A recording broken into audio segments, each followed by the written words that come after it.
Here's a tip for parents and guardians wanting to support their agricultural scientist, or a tip for any other class they might have.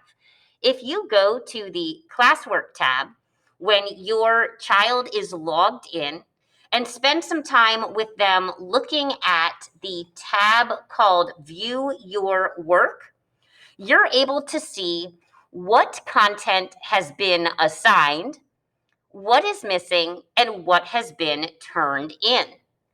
If you notice, there's a speech bubble and a number 1 next to this example. Seeing a speech bubble means that there's a comment. And so if we look at this assignment, we notice that the teacher has commented, please take a moment to complete this. Upon viewing details, the student is able to complete whatever the assignment might be and turn it in.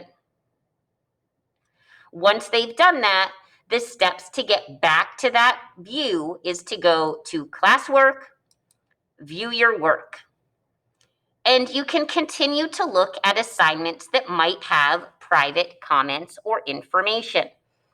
Let's take a look at this one, since it's a little different. This one says, click here to hear my voice note.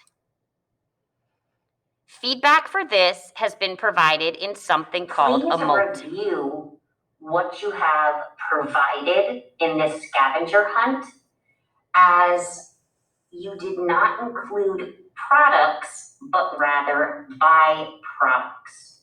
I am going to return this so you can resubmit. So there is feedback that is actual audio feedback, and if it gets returned, it would need to get turned back in if that was part of the feedback.